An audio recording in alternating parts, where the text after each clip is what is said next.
আজকের আলোচনার বিষয় হল পশ্চিমবঙ্গ ভোটার তালিকা থেকে নাম বাদ গেলে অনলাইনে কিভাবে আপিল করা যায়। ভোটার তালিকা থেকে হঠাৎ নাম বাদ পড়লে চিন্তা হওয়াটা খুব স্বাভাবিক। তবে ঘাবড়ানোর কিছু নেই, এটা ঠিক করার একটা নির্দিষ্ট পদ্ধতি আছে। চলুন সেটাই ধাপে ধাপে জেনে নেওয়া যাক।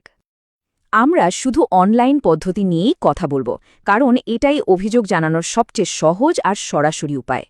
অনলাইনে একটা বড় সুবিধা হলো এখানে একটা আপিল নম্বর পাওয়া যায়, যা দিয়ে আবেদনের স্ট্যাটাস ট্র্যাক করা যায়।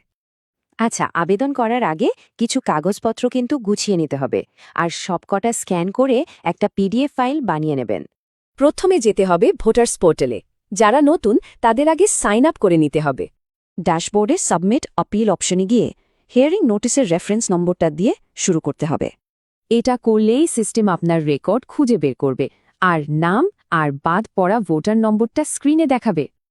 এবার খুব সাবধানে ব্যক্তিগত তথ্য মানে আধার লিঙ্কড মোবাইল নম্বর আর পুরো ঠিকানাটা ভরতে হবে। পরের অংশে আপিলের একটা ছোট বিবরণ দিতে হবে। কি লিখতে পারেন তার একটা নমুনা দেখে নিই। একটা জরুরি বিষয়, এই বিবরণটা কিন্তু 250 অক্ষরের মধ্যেই রাখতে হবে, না হলে সিস্টেম নেবে না। এই লেখার মাধ্যমে আপিলের কারণটা স্পষ্টভাবে জানানো হয় আর কর্তৃপক্ষকে দ্রুত ব্যবস্থা নেওয়ার অনুরোধ করা হয়। চলুন এবার সবচেয়ে জরুরি ধাপে যাওয়া যাক, ডকুমেন্ট আপলোড। এই জায়গাটা খুব গুরুত্বপূর্ণ।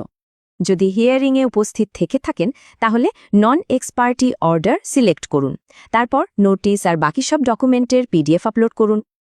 এরপর আপিলের কারণটা বিস্তারিতভাবে লিখতে হবে, মানে ঠিক কী কারণে নামটা বাদ পড়েছে সেই বিষয়ে। যেমন বাবা মায়ের রেকর্ডের জন্য নাম বাদ গেলে পূর্বপুরুষের বৈধ রেকর্ড দিয়ে এভাবে যুক্তি দেওয়া যেতে পারে। রিলিফ শট বা প্রার্থিত প্রতিকার সেকশনে কর্তৃপক্ষর কাছে ঠিক কী চাওয়া হচ্ছে তা পরিষ্কার করে লিখতে হবে। এই লেখাটার মাধ্যমে কেসটা রিভিউ করে নামটা আবার ভোটার তালিকায় যোগ করার জন্য অনুরোধ করা হচ্ছে। প্রায় শেষ। এবার নিজের জায়গার নাম লিখে ফর্মটা জমা দিন আর ওটিপি দিয়ে আধার ভেরিফিকেশনটা সেরে ফেলুন। জমা হয়ে গেলেই একটা অ্যাকনলেজমেন্ট স্লিপ আসবে। এটা অবশ্যই ডাউনলোড করে রাখতে হবে, কারণ এখানেই আপিল নম্বরটা থাকবে। আর ওই আপিল নম্বরটা দিয়েই আবেদনের স্ট্যাটাস চেক করা যাবে। কিভাবে, চলুন দেখে নিই।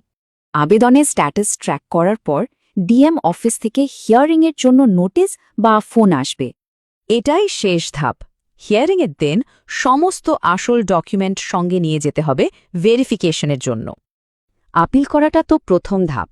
আসল সাফল্য নির্ভর করে সফল হিয়ারিংয়ের ওপর, যার জন্য সব অরিজিনাল ডকুমেন্ট হাতের কাছে রাখাটা খুব জরুরি।